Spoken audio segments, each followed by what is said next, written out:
मेरा नाम रेनू है। शादी से पहले मैं बहुत गरीब परिवार में रहने वाली लड़की थी और बड़ी मुश्किल से हमारा गुजर बसर होता था। हर पेरेंट्स की तरह मेरे पेरेंट्स को भी मेरी शादी करने की बहुत जल्दी थी। मैं अपनी शादी के लिए बहुत ज्यादा एक्साइटेड थी क्योंकि मेरी शादी नहीं हो पा रही थी। फिर एक जगह से मेरे लिए रिश्ता आया था। जहाँ से मेरा रिश्ता आया था वो लोग गाँव में रहते थे। वो गाँव हमारे एरिया से बहुत दूर था। मैं बहुत ज्यादा खूबसूरत थी, लेकिन मेरे माता पिता मेरी शादी धूमधाम से करना चाहते थे, इसीलिए मेरी शादी में देर कर रहे थे। अब गरीब लोगों के पास जितना होता है वो उसके अकॉर्डिंग ही चलते हैं, लेकिन मेरे माता पिता के शौक तो बहुत ही ऊंचे थे। मैं चाहती थी कि मेरी शादी मेरी उम्र ढलने से पहले ही हो जाए, लेकिन मेरे माता पिता चाहते थे कि हमारी बेटी की शादी जल्द से जल्द हो जाए, लेकिन तब हो जब हमारे पास बहुत सारा रुपया पैसा हो। रुपया पैसा तो पहले भी नहीं था, पैसों का बंदोबस्त तो कहीं से हो ही नहीं रहा था। फिर मेरे रिश्तेदारों ने मेरे माता पिता को बहुत समझाया और कहा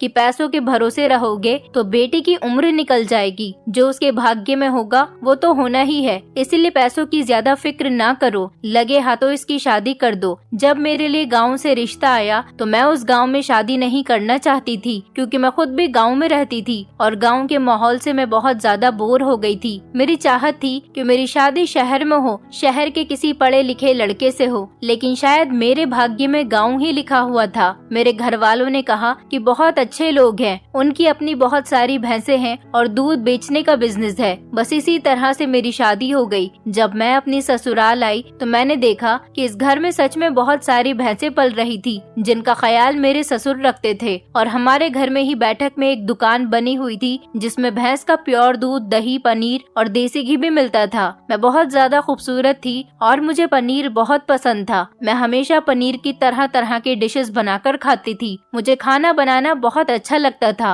और हर तरह का मुझे खाना पकाना आता था। दूध की खीर भी मैं कई तरह की बना लिया करती थी। मैंने सोचा चलो दूध तो घर का ही है, मुझे कभी भी कुछ पकाने में दूध का फायदा होगा। और जब मैं इस घर में रहने लगी तो मुझे यहाँ पर कुछ अजीब सा महसूस हुआ। मेरे पति का नाम आनंद था। आनंद बहुत अच्छे थे, मेरा बहुत ख्याल रखते थे। मेरे ससुर बहुत सीधे साधे इंसान थे और कभी मेरी किसी बात में उन्होंने दखल अंदाजी नहीं की थी। लेकिन मेरी सास बहुत ही ज्यादा चालाक थी। उन्होंने मेरे साथ शादी की शुरू के दिनों में ही काफी चालाकी दिखाई थी। सबसे बड़ी चालाकी तो उन्होंने ये की थी कि शादी वाले दिन ही सुबह के टाइम पर वो मेरे कमरे में आ गई थी और मुझसे एक सवाल पूछ लिया। मैंने भी उनको मुंह तोड़ जवाब दे दिया था, क्योंकि मुझे उनकी बात पर गुस्सा आ गया था। फिर मेरी सास मेरे कंधे पर हाथ रखकर कहने लगी, देखो बहू, ये तो हमारे गाँव का रिवाज है, क्योंकि हमें पता लगाना होता है कि लड़की कुंवारी है या नहीं। अगर ऐसा कुछ होता है कि लड़की कुंवारी नहीं हो तो सारे गांव में उसकी बदनामी हो जाती है। हमें अपने गांव के हर घर की दुल्हन से शादी के दूसरे दिन ये बात पूछनी होती है, क्योंकि ये हमारे गांव का रिवाज है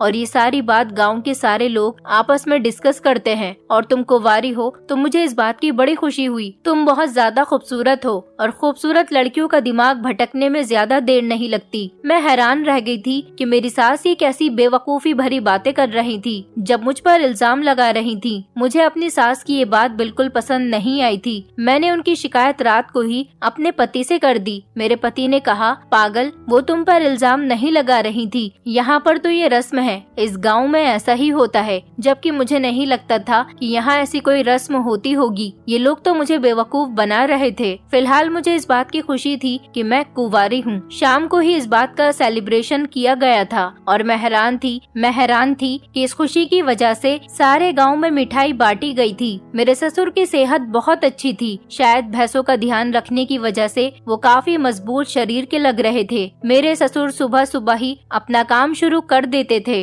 अक्सर लोग उनकी दुकान से दूध और दूध से बनी हुई चीजें खरीदने के लिए आते थे। कई लोग तो दूध, दही, पनीर, मक्खन, इन सारी चीजों का ऑर्डर देकर चले जाते थे। मैंने सुना था कि घर का दूध प्योर और शुद्ध दूध होता है। एक दिन एक आदमी मेरे ससुर को 5 किलो मक्खन बनाने का ऑर्डर देकर गया था और उसने कहा था कि वो कल को आकर 5 किलो मक्खन ले जाएगा। मेरी सास ने घर का बना हुआ 5 किलो मक्खन निकालकर उस आदमी के लिए अलग से रख दिया था। मैंने अपनी सास से कहा कि मुझे इसमें से थोड़ा सा मक्खन अलग से निकाल कर दे दो। इतना सारा मक्खन है, इस आदमी को पता नहीं चलेगा। अगर हम थोड़ा सा भी निकाल लेंगे तो मुझे मक्खन खाने में डालना है। मेरी सास ने कहा, नहीं, ये तो ऑर्डर वाला मक्खन है, अच्छा नहीं लगता, हमें ऑर्डर मिला है, ऐसे हम कस्टमर के सामान में से नहीं निकाल सकते। मैंने कहा कि थोड़ा सा मक्खन निकालने में क्या हो जाएगा। मेरे हाथ में प्याली थी जो कि बहुत ही छोटी थी और मैं प्याली में ही 2-3 चम्मच मक्खन अपनी सास से मांग रही थी। उस प्याली के अंदर 250 ग्राम मक्खन भी नहीं आना था। मैंने कहा कि हम उस आदमी को बता देंगे कि हमने उसके मक्खन में से थोड़ा सा मक्खन निकाल लिया है, वो क्या कहेगा।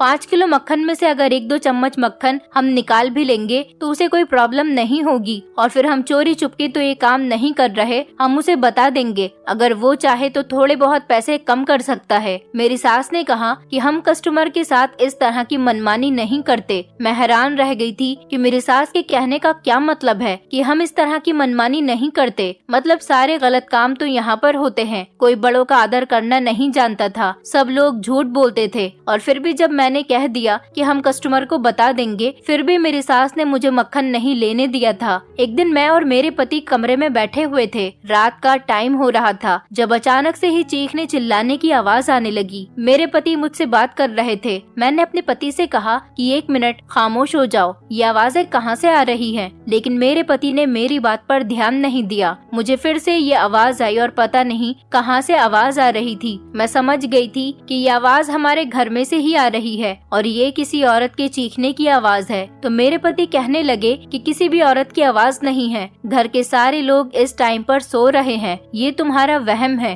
और इस घर में माँ के अलावा कोई औरत भी नहीं है। परेशान मत हो, ऐसा कुछ भी नहीं है, तुम्हारे दिमाग पर तो न जाने क्या कुछ सवार रहता है। मैंने कहा कि मुझे तो अभी तक आवाज आ रही है। मेरा पति आवाज सुनकर भी अनसुनी कर रहा था और हर रोज रात को मुझे इसी तरह से चीखने की आवाजें आती थी। मैं रोज अपने पति को बताती कि आज मुझे फिर से आवाज आ रही है, तो वो मुझसे इनकार कर देते थे कि मुझे किसी तरह की कोई आवाज नहीं आ रही, तुम्हारा वहम है। ये बात कहकर वो बात को खत्म कर दिया करते थे। कुछ दिनों के बाद मेरे पति ने टीवी पर एक हॉरर मूवी लगाई। रात को हम कमरे का दरवाजा बंद करने के बाद हॉरर मूवी देखते थे। उस मूवी के अंदर कुछ ऐसा था कि रात होते ही हीरो अजीब सा हैवान बन जाता था। वो अपनी पत्नी पर बहुत ज्यादा जुल्म करता था। मैं और मेरे पति इस फिल्म को बड़ी गौर से देख रहे थे। फिर मेरे पति ने मेरी तरफ गौर से देखा क्योंकि मैं बहुत ज्यादा डर रही थी। तो उन्होंने कहा कि तुम्हें डर क्यों लग रहा है? मैंने कहा कि हाँ, मुझे बहुत डर लग रहा है।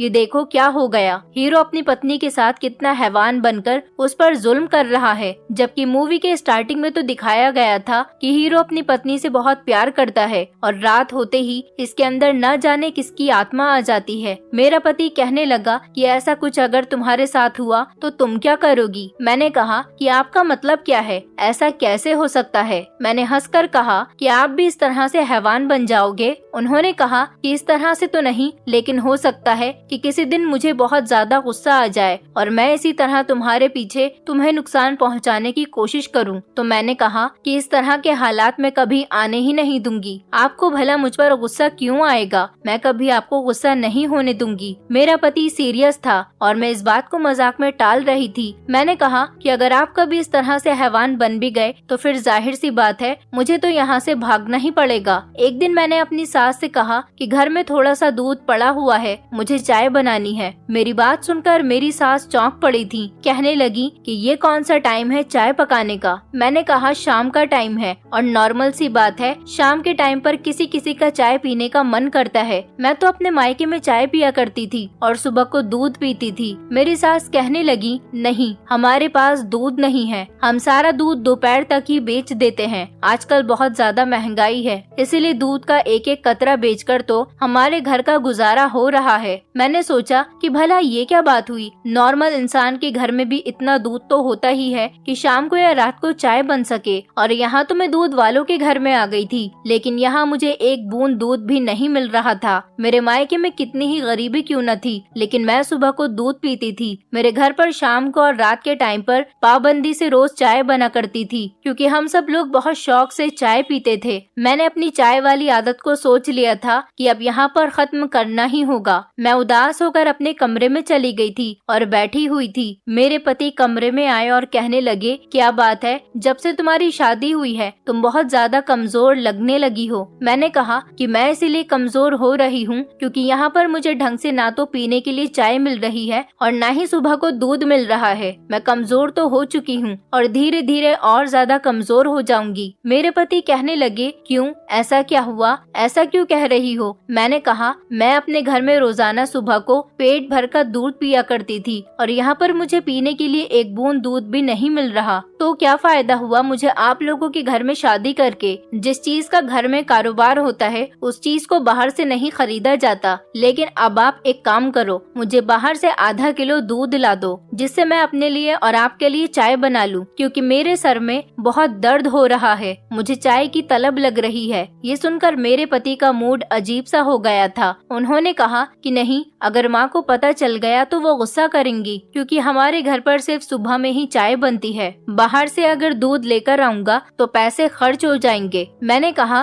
कि दूध के लिए मुझसे पैसे ले लो, क्या परेशानी है आपको। मेरे पति ने कहा कि नहीं, ऐसी कोई बात नहीं, लेकिन बस फिर भी माँ गुस्सा करती है, उनको पता चल जाएगा। मैंने कहा, मैं उनको कुछ पता चलने नहीं दूंगी। उन्होंने कहा कि तुम किचन में जाकर चाय बनाओगी तो माँ तुम्हें देख लेंगी। मैंने कहा कि जिस टाइम वो बिजी होंगी उस टाइम मैं चाय बना लूंगी, उनका ध्यान मुझ पर नहीं होगा और उन्हें पता भी नहीं चलेगा। मेरे पति ने कहा कि जो काम पॉसिबल नहीं है उसे करना जरूरी नहीं, इसलिए तुम ऐसा कोई काम ही मत करो जिससे घर में किसी तरह का लड़ाई झगड़ा पैदा हो। मैं तो परेशान हो गई। मेरी तो चाय पीने की आदत थी, अगर मैं चाय नहीं पीती थी तो मुझे नींद नहीं आती थी, और जब तक मैं सुबह को गिलास भर के दूध नहीं पीती थी मेरा पेट नहीं भरता था। लेकिन यहाँ तो मुझे सुबह को सिर्फ एक कप ही चाय मिल रही थी। न शाम को चाय और न रात को। कोई मेहमान आता तो ये लोग उसे शरबत बनाकर पिला दिया करते थे। सर्दियों के मौसम में भी इन लोगों ने मेहमानों को शरबत बनाकर पिलाया था, जबकि सर्दियों में तो लोग कॉफी या चाय ही पीते हैं, शरबत तो कोई भी नहीं पीता। मेरे सर में तो बहुत दर्द हो रहा था। इधर मैं दिन ब दिन कमजोर होती चली जा रही थी, क्योंकि इस घर में ना तो पनीर था और ना ही देसी घी जैसी कोई चीज मौजूद थी। जिस तरह का इनका कारोबार था ऐसी कोई भी चीज घर के मेंबर को नहीं दी जाती थी। मैं अपने मायके में रहती थी तो मक्खन बड़े शौक से खाती थी। मक्खन महंगा होने के बावजूद भी मेरे पिता मेरी पसंद के मुताबिक जरूर लेकर आते थे, क्योंकि मुझे खाने में मक्खन बहुत पसंद था। देसी घी के पराठे और दूध की बनी हुई खीर, ये सब मैं बड़े शौक से खाती थी, तभी तो मैं इतनी ज्यादा खूबसूरत और सेहतमंद थी। मेरे पति ने कहा कि जरूरी नहीं है कि दूध से बनी हुई चीजें खाकर ही तुम्हारी सेहत बनेगी। अगर तुम चाहो तो फल फ्रूट या फिर खाना भी तो पेट भर के खा सकती हो। जब तुम माँ बनोगी तो भी तुम्हें फ्रूट्स की बहुत जरूरत पड़ेगी, दूध से बनी हुई चीजों की नहीं। इसलिए अभी से ही इन चीजों को छोड़कर फ्रूट और फ्रूट से बने हुए जूस की आदत डाल लो। इसलिए चाय पीने की आदत को खत्म करो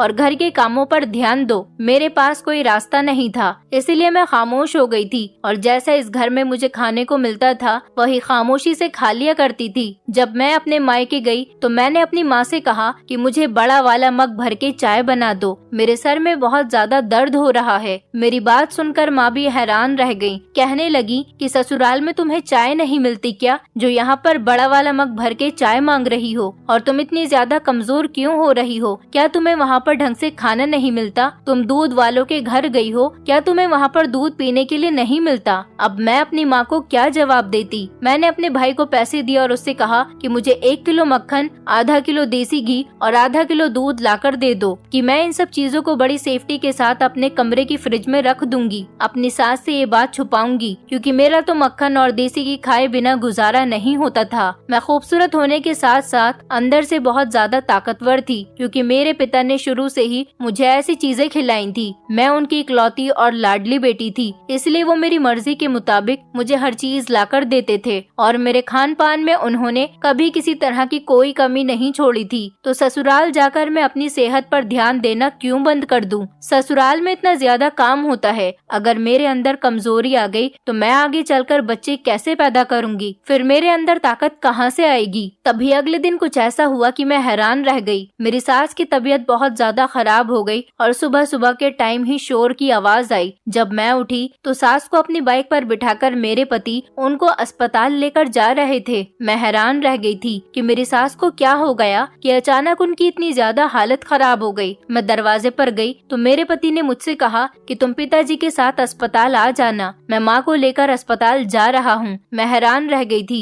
कि मेरी सास को अस्पताल लेकर जाया जा रहा है और मेरे ससुर अभी तक सो रहे थे। अब मुझे भी अस्पताल जाना था क्योंकि मुझे भी अपनी सास की बहुत फिक्र सता रही थी, लेकिन मेरे ससुर थे कि उठ ही नहीं रहे थे। मैं उनके कमरे में गई और उन्हें कई बार जगाने की कोशिश की, लेकिन वो तो उठने का नाम ही नहीं ले रहे थे। इसके बाद जब वो सोकर उठे तो मैंने उन्हें बताया कि माँ जी के साथ ये सब कुछ क्या हो गया। मैं अपनी सास के लिए बहुत परेशान हो रही थी। उन्होंने मुझसे कहा कि अच्छा चलो ठीक है, पहले तुम मेरे लिए नाश्ता बना दो, उसके बाद हम अस्पताल चलेंगे। मैंने सोचा कि मेरे ससुर किस तरह के इंसान हैं। उनकी पत्नी कितनी गंभीर हालत में अस्पताल गई है और इन्हें तो अपनी पत्नी की कोई फिक्र ही नहीं। उधर मेरी सास की जान पर बन आई थी और इधर मेरे ससुर को नाश्ता करने की पड़ी है। मैंने नाश्ता बनाया और मेरे ससुर चाय को दोबारा गर्म करवाकर पीते रहे और मोबाइल देखते रहे। कुछ देर तक टीवी पर न्यूज देखते रहे। इन्हीं कामों में मेरे ससुर ने लगभग 2 घंटे खराब कर दिए थे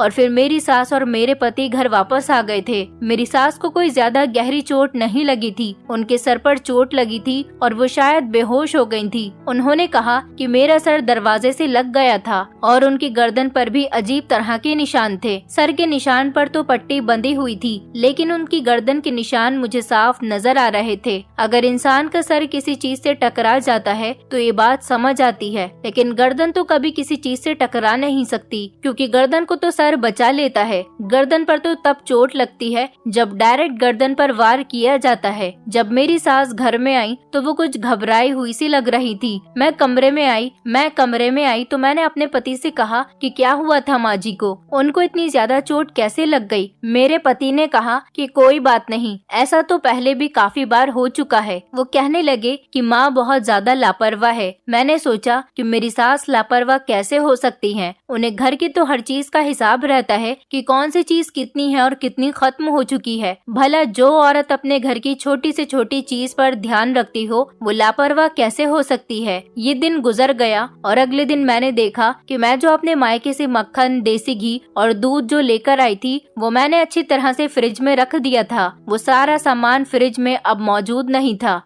फ्रिज में दूध भी गिरा पड़ा था। न जाने किसने दूध की थैली को फ्रिज में ही गिरा दिया था। लेकिन ये सब कुछ कौन कर सकता था, क्योंकि मेरे सास ससुर को तो इस बारे में कुछ पता ही नहीं था और पति भी फ्रिज में ज्यादा नहीं घुसते थे। मैंने सुना मेरी सास मेरे पति से कह रही थी कि बेटा हमें ये काम खत्म कर देना चाहिए। मैं अब सावधानी करके और इन भैंसों का ख्याल रख रख के परेशान हो गई हूँ। तुम्हें अपने पिताजी के बारे में तो पता है ना, मैं कब तक भला ये सब कुछ करूँगी। मुझे आगे से डर लगता है और हम घर के अंदर ही आग लगाकर बैठे हुए हैं। इन भैंसों को कहीं जाकर बेच दो। मैं हैरान हो गई थी कि मेरी सास ने भैंसों को आग के साथ कंपेयर क्यों किया था। ये तो उनका बिजनेस था, क्योंकि मेरा पति तो सिर्फ एक मामूली सी ही नौकरी किया करता था और उनकी सैलरी भी सिर्फ 20 से 25 हजार रूपए ही थी और उसमें से भी 3-4 हजार रूपए तो 3-4 हजार रूपए महीने के मेरे पति के किराए के ही निकल जाते थे, क्योंकि मेरे पति बाइक घर पर ही छोड़कर जाते थे और बस से शहर में नौकरी करने जाते थे, क्योंकि इससे पहले भी उनकी एक बार बाइक चोरी हो चुकी थी, इसलिए उन्होंने बाइक ले जाना बंद कर दिया। मेरे पति ने अपने माँ से यही कहा कि अगर ये सब हो गया तो हमारा तो बहुत नुकसान हो जाएगा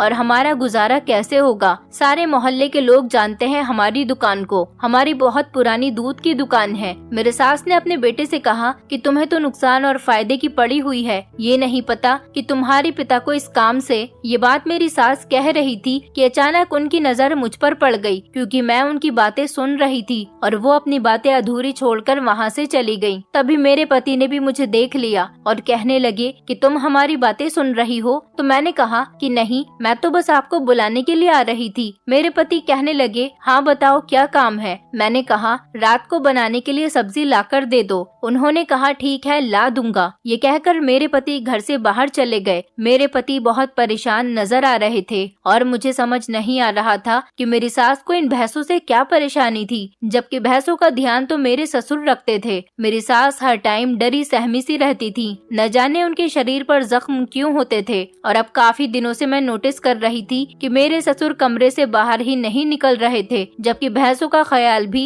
इन दिनों मेरी सास ही रख रही थी। मेरी सास की कोई भी हरकत मेरी समझ में नहीं आती थी और मेरे ससुर तो बहुत सीधे साधे इंसान थे। वो किसी मैटर में नहीं बोलते थे, उनको घर की किसी भी कोई बात से मतलब नहीं था, वो सिर्फ अपने काम में लगे रहते थे। अब शायद कुछ दिनों से उनकी तबीयत ठीक नहीं थी। क्या बात थी जो वो कमरे से बाहर निकलकर अपना काम नहीं देख रहे थे। मेरे ससुर को घर और दुनिया की कोई फिक्र नहीं थी, और फिर भी मेरी सास कहती थी कि इस घर में जितनी भी मुसीबतें आ रही हैं, वो सब की सब तुम्हारे ससुर की वजह से आ रही हैं। मैं समझ नहीं पाती थी कि वो आखिर ऐसा क्यों कहती हैं। एक दिन मैं छत पर कपड़े फैलाने के लिए चली गई, तभी मुझे बराबर वाली छत पर खड़ी हुई एक पड़ोसन मिली, जिसने मुझे पहचान लिया और मेरी सास का नाम लेकर कहने लगी, तुम तो उनकी बहू हो ना, तुम्हारी जिंदगी कैसी गुजर रही है। मैंने कहा, मेरी जिंदगी अच्छी गुजर रही है, इस बात से आपका क्या मतलब है। अब ऐसा तो नहीं कि हर शादीशुदा लड़की की ही जिंदगी खराब हो, कुछ लड़कियों की जिंदगी शादी के बाद संवर भी जाती है। ये औरत हमारे पड़ोस में रहती थी। उसने कहा कि मैं तुम्हारी पड़ोसन हूँ, तुम्हारी सास मेरी सहेली है। मैंने कहा,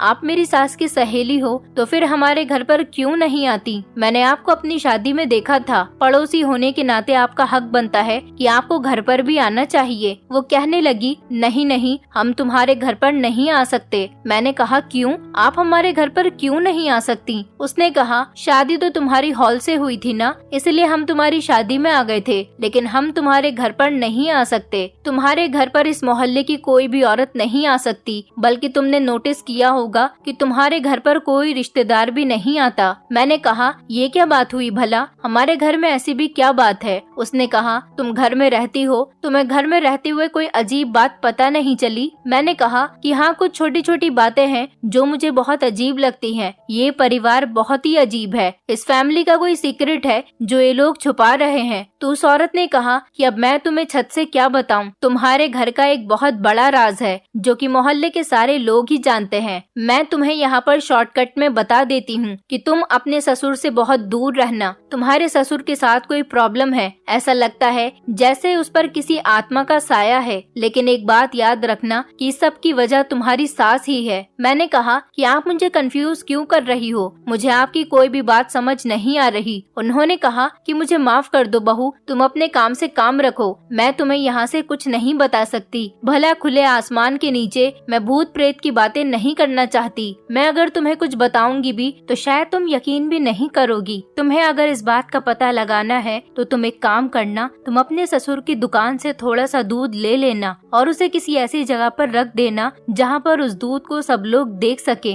इसके बाद तुम्हें खुद ही पता चल जाएगा कि आखिर तुम्हारे घर में क्या प्रॉब्लम है। मैं हैरान रह गई और मैंने कहा कि भला दूध से क्या मतलब है। मैंने उनको कहा कि आप छत से नीचे उतरकर हमारे घर आ जाएं और मेरे कमरे में बैठकर आप मुझे सारी बात डिटेल के साथ बता देना। पर उस औरत ने कहा कि मैं तुम्हारे घर में नहीं आ सकती और अपने घर में किसी को ये बात मत बताना कि तुमने मुझसे बातचीत की है, नहीं तो तुम्हारे लिए मुश्किल पैदा हो जाएगी। मैंने कहा कि मैं किसी को नहीं बताऊंगी। जब मैं छत से नीचे उतर आई तो मेरी सास भैंसों का दूध निकाल रही थी और वो मुझे देखते ही कहने लगी कि छत पर कपड़े फैलाने में इतनी देर क्यों लगा दी, भला इतने भी कपड़े नहीं थे जो तुमने इतनी ज्यादा देर लगा दी। मैंने कहा, माँ जी, वो मैं कुछ देर छत पर ठंडी हवा खाने के लिए बैठ गई थी। मेरी सास कहने लगी, अच्छा ठीक है, अब जल्दी जल्दी खाना बना लो, फिर मुझे चूल्हा चाहिए क्योंकि मुझे देसी घी का ऑर्डर मिला है और मुझे देसी घी निकालना है, बहुत सारा घी निकालना है, इसलिए ज्यादा टाइम लग जाएगा। मैंने कहा, ये तो अच्छी बात है, मेरी सास घी निकालने में बिजी हो जाएंगी तो मैं अपने ससुर की दुकान से जाकर थोड़ा सा दूध निकाल कर ले आऊंगी। इसलिए मैंने किचन से एक गिलास लिया और मैं अपने ससुर की दुकान में खामोशी से जाकर गिलास दूध से भरकर लेकर आई थी। मैंने उस गिलास को भरकर एक ऐसी जगह पर रख दिया जहाँ पर वो गिलास मेरी सास को तो नजर ना आए, लेकिन आते जाते किसी और को नजर आ जाए। और उस औरत की बातों के बारे में सोचकर मैं हैरान रहने लगी थी कि वो ऐसी बातें क्यों कर रही थी। रात हुई तो मेरे पति ने कहा कि आज वो घर नहीं आएगा क्योंकि जहाँ पर वो नौकरी करता है वहीं पर उसके दोस्त की शादी है और वो रात को लेट होने की वजह से उसके घर पर ही रुक जाएगा। उन्होंने कहा कि वो सुबह को आ जाएंगे, शायद सुबह सुबह के 6 या 7 बज जाएं। मैं अपने कमरे में सुकून से सो रही थी जब मेरे कानों ने शोर की आवाज सुनी। पहले कोई जोर से चिल्लाया और उसके बाद वो आवाज आनी बंद हो गई। मैं जैसे ही आवाज को फॉलो करते हुए अपनी सास के कमरे की तरफ बढ़ी, क्योंकि आवाज मेरी सास के कमरे के अंदर से ही आ रही थी। मैं आगे बढ़ती गई और मैंने कान लगाकर सुना तो महसूस हुआ कि मेरी सास बुरी तरह से रो रही थी और किसी से रिक्वेस्ट करके अपनी जिंदगी की भीख मांग रही थी। मैं भी डर गई थी कि भला ये सब कुछ क्या हो रहा है। मैंने चारों तरफ पलटकर देखा और दरवाजे पर देखा कि कहीं कोई चोर तो नहीं आ गया, लेकिन हम घर के मेन दरवाजे को ताला लगाकर सोते थे और ताला अभी भी लगा हुआ था। मेरी सास ने दरवाजे की चाबी मुझे दे दी थी और कहा था कि तुम ताला खोल देना क्योंकि तुम्हारा पति सुबह 6 या 7 बजे तक आ जाएगा। यहाँ पर क्या हो रहा था मेरी कुछ समझ नहीं आ रहा था, क्योंकि उस कमरे के अंदर तो सिर्फ मेरी सास और ससुर ही मौजूद थे। फिर से थोड़ी देर के बाद अजीब अजीब तरह की आवाजें आनी शुरू हो गयी। मेरी सास ने मदद के लिए चिल्लाना शुरू कर दिया। जाहिर सी बात है अपनी सास की मदद मुझे ही करनी थी, क्योंकि इस घर में मेरे अलावा उनकी मदद करने के लिए और कोई मौजूद भी तो नहीं था, जबकि मैं खुद भी बहुत ज्यादा डरी हुई थी। मैंने जल्दी से किचन से जाकर चाकू निकाल लिया और एक झटके से जाकर जैसे ही दरवाजा खोला तो ये देखकर मैं हैरान रह गई कि मेरे ससुर किसी हैवान की तरह हाँप रहे थे और उनकी शक्ल ऐसी बनी हुई थी जैसे वो मेरी सास को तो क्या मुझे भी जान से मार देंगे। जब उन्होंने मेरी तरफ देखा तो इस तरह से घूर कर देखा जैसे वो मुझे मारने वाले हैं। मेरी सास ने कहा कि निकल जाओ यहाँ से, जल्दी से भाग जाओ। मैंने अपने ससुर की तरफ चाकू किया मगर वो चिल्लाते हुए मेरी तरफ बढ़े और फिर डर के मारे मुझे भी भागना पड़ गया। फिर मैं फौरन जाकर अपने कमरे में छुप गई और अंदर से दरवाजे को बंद कर लिया। मुझे आज वो बात याद आ गई जो मुझे मेरे पति ने कही थी जब हम लोग मूवी देख रहे थे, जब हीरो के अंदर किसी की आत्मा आ गई थी और वो अपनी पत्नी पर अत्याचार कर रहा था और मेरे ससुर की हालत भी कुछ ऐसी ही हो रही थी। वो इस तरह से रिएक्ट कर रहे थे जैसे उनके अंदर भी किसी की आत्मा हो। मैंने जल्दी से पुलिस को कॉल कर दी। पुलिस स्टेशन हमारे घर के करीब ही था। जल्दी ही पुलिस हमारे घर पर आ गई थी और मेरे ससुर को पकड़कर ले गई। जैसे ही उन लोगों ने मेरे ससुर को अरेस्ट किया, मेरे ससुर बेहोश हो गए। इसके बाद हमसे बयान लिया गया। मेरा पति भी घर आ गया और उन्होंने कहा कि तुम्हें पुलिस को नहीं बुलाना चाहिए था, क्योंकि ऐसा पहले कई बार हो चुका है। अब ऐसा करने से हम लोगों की जान को खतरा हो सकता है। मैंने कहा क्या मतलब है आपका, मुझे पूरी बात बताओ। फिर मेरी सास और मेरे पति ने मुझे एक ऐसी बात बताई जिसे सुनकर मैं हैरान रह गई। उन्होंने कहा कि हम इसी गांव के दूसरे मकान में रहते थे, फिर किसी प्रॉब्लम की वजह से हमें उस मकान को खाली करना पड़ा और हम लोगों ने इस मकान को खरीद लिया। हम लोग इस मकान में रहने लगे। सुना था कि मकान को कोई भी खरीदने के लिए तैयार नहीं था, क्योंकि इस मकान में पहले ही किसी दूध वाले आदमी की आत्मा का वास है। उस बेचारे की किस तरह से हत्या हुई थी ये तो कोई नहीं जानता, लेकिन उसकी आत्मा आज भी यहाँ पर भटक रही है। मेरे पिताजी जिस दिन इस मकान को देखने के लिए आए थे तो उन्होंने ही इस घर का दरवाजा खोला था। उस आत्मा ने मेरे पिताजी के अंदर प्रवेश कर लिया। उसके बाद मेरे पिताजी ने दूध बेचने का काम शुरू कर दिया और धीरे धीरे ही उस दूध बेचने वाले आदमी की ही तरह बन गए। मेरे पिताजी पूरी तरह से उस आत्मा के वश में हैं और वही आत्मा रोज पिछले 20 साल से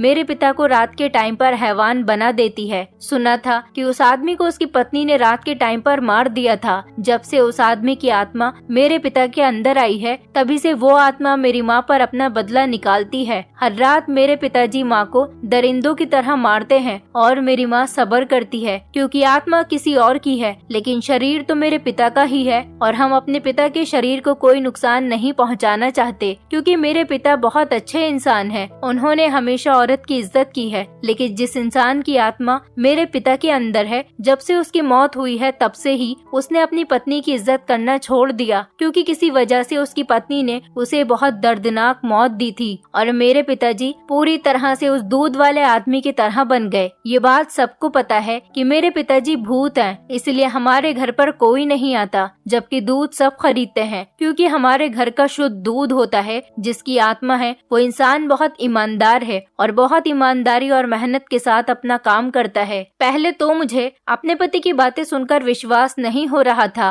बड़ी मुश्किल से मैंने खुद को होश में लाने की कोशिश की थी। मेरे पति ने बताया कि यही वजह है कि हम अपने घर के बने हुए दूध की किसी भी चीज को खुद इस्तेमाल नहीं करते, क्योंकि इस आत्मा के लिए कस्टमर ही सब कुछ है और ये अपनी दुकान का सारा सामान कस्टमर को ही बेचती है। हमारे घर में अगर सुबह सुबह को चाय बनती भी है तो चाय के लिए दूध मार्केट से आता है, वो भी मैं चोरी चुपके लेकर आता हूँ, क्योंकि इस आत्मा को नहीं पसंद कि इसके घर का कोई भी मेंबर दूध से बनी हुई कोई भी चीज खाए या पिए। अगर तुम ऐसा कर लेती तो शायद ये आत्मा तुम्हारे अंदर आ जाती, इसीलिए मैं तुम्हें दूध की बनी हुई चीजें खाने से मना कर रहा था। अब सारी सच्चाई खुलकर मेरे सामने आ गई थी और मेरे होश उड़ चुके थे। मेरे ससुर पुलिस के पास थे और बेहोश थे। मैंने कहा, लेकिन इसका तोड़ भी तो है, हम इस आत्मा को मुक्ति दिला सकते हैं। मेरे पति कहने लगे, भला इस आत्मा को मुक्ति किस तरह से मिल सकती है। मैंने अपने पति को एक बहुत बड़े पंडित जी के बारे में बताया, क्योंकि ऐसा ही कुछ सालों पहले मेरे किसी दूर के रिश्तेदार हैं, उनकी बेटी के साथ भी हो गया था। उन पंडित जी ने उस लड़की का इलाज करके उसको ठीक कर दिया था